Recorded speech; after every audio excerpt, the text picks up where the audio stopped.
Welcome to Ramakrishna primary health care. আজকে আমি discuss করব এইচআইভি ভাইরাস নিয়ে। যেমন দেখেন, আমরা সবাই এটা তো জানি যে মাল্টিপ্লাই সেক্সুয়াল পার্টনার যদি থাকে আর বিনা প্রোটেক্টে সেক্সুয়াল রিলেশনশিপ বানানো হয়, তার ফলে এইচআইভি হয় বা এইডস হয়। দেখেন, এটা তো ঠিকই আছে। তারপরে আরও কতগুলি জিনিস আছে, ছোটো ছোটো জিনিস, ওইগুলা মেনটেন করে চলতে হয়। যেমন সেলুনে আমরা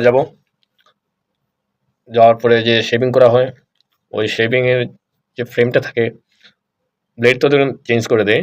আর ফ্রেমের মধ্যে যদি রক্ত লাগানো থাকে, কোনো পজিটিভ পার্সনকে শেভিং করেছে আর ওইটার মধ্যে ব্লাড লেগে আছে, আর ওইটা দিয়ে যদি আপনাকে আবার শেভিং করা হয়, আর ধরেন আপনারাও একটু কেটে গেল, ওইটা ব্লাডের সঙ্গে কানেক্ট হয়ে গেল, তাহলে আপনার বডিতেও এইচআইভি এন্টার হয়ে যাবে। এইচআইভি ভাইরাসটা এত ডেঞ্জার, ওইটা প্রথমে গিয়ে অ্যাটাক করবে আমাদের ইমিউন সিস্টেমে।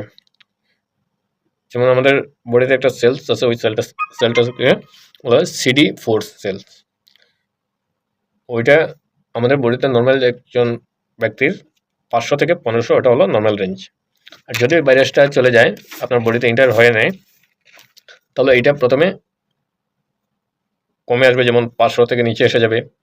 তখন আমাদের বডিতে অনেক ধরনের মাল্টিপ্লাই বেমার অ্যাটাক করবে, যেমন রোগে এসে আক্রমণ করবে, কারণ আমাদের ইমিউন সিস্টেমে ওইটা ফাইট করার শক্তি হারিয়ে ফেলবে। আর ওইটা যখন এন্টার হবে, দেখবেন প্রথমে ফিভার আসবে, ফিভারটা কন্টিনিউস আসবেই। তারপর বডিতে পেইন হবে, বমি বমি ভাব থাকবে, একটু পরিশ্রম করলে ওরা হাঁপিয়ে পড়বেন, ওই ধরনের সমস্যা দেখা দিবে। আর বিনা কোনো কারণে ওজন কমবে, ওগুলা সিমটম দেখা দেয়। তখন আমরা অ্যাকচুয়ালি এটা টেস্ট করে রাখলে ভালো। যেমন টেস্ট করালে কী হয়, দেখেন এটার কোনো মেডিসিন নেই, কোনো ভ্যাকসিন নেই। এটা যদি একবার এন্টার হয়ে যায়, তাহলে এটা সারা জীবনে থাকবে, যদি না আপনি বেঁচে থাকবেন। হ্যাঁ, কিছু মেডিসিন আছে, খেয়ে আমরা ওইটাকে একটু গ্রোথ থেকে স্টপ করে রাখতে পারি। ওই ধরনের মেডিসিন কিছু আছে, ওগুলো ইউজ করে ডাক্তাররা। কিন্তু ওইটা যখন ভাইরাসটা ঢুকে আমাদের বডিটাকে পুরো যেমন মাল্টিপ্লাই অর্গান পুরো ড্যামেজ করে দেয় ধীরে ধীরে। আর এইচআইভি আর এইডস যেটা সেম জিনিসই, এটা একদম লাস্ট স্টেজে যখন চলে যায় ওইটাকে এইডস বলে। কারণ অনেক জায়গাতে দেখবেন রেস এসে যাবে বডিতে,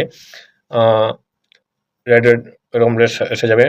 তারপর মুখে ছালা পড়বে বা প্রাইভেট পার্টে গা হবে, চালা পড়বে, ওই ধরনের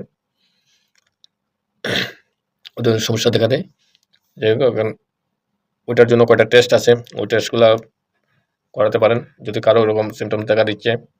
তাহলে কয়টা টেস্ট, যেমন সিবিসি আছে, লিপিড এইচআইভি অ্যান্টিবডি টেস্ট আছে, বা এইচআইভি ভাইরাল টেস্ট আছে, তো এলিসা বলে আছে, যেমন ELISA এলিসা, এইটা করাতে পারেন। তারপরে ওই CD4 সেল যেটা, এটা মেইন ডক্টর ওইটাই প্রথমে টেস্ট করে। কারণ এটা যখন দেখবি ডিক্রিজ হয়ে যাচ্ছে, তাহলে ভাবতে লাগবে যে আপনার বডিতে এইচআইভি ভাইরাস এন্টার হয়ে গেছে। খুব কেয়ারফুলি চলবেন।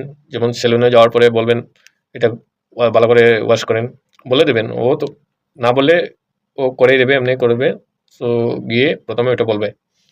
ওগুলো ছোটো ছোটো জিনিস মাথায় রেখে চলতে হয়, কারণ এই এইচআইভি যেটা ভাইরাস বহুতই ডেঞ্জারাস। আর এটার কোনো ভ্যাকসিন নেই, কোনো মেডিসিন নেই। সো আমরা সবাই ওইটা ছোটো ছোটো জিনিসগুলো একটু খেয়াল করতে হয়। যেমন এইচআইভি কোনো পজিটিভ পার্সন আছে, ওর সঙ্গে বসলে যে গিয়ে তোমার হয়ে যাবে, ওরকম কিছু না। যখন ব্লাডের সঙ্গে কানেক্টেড হবে বা সেক্সুয়াল রিলেশনশিপ বানালে, ওই ধরনের জিনিস হলে বা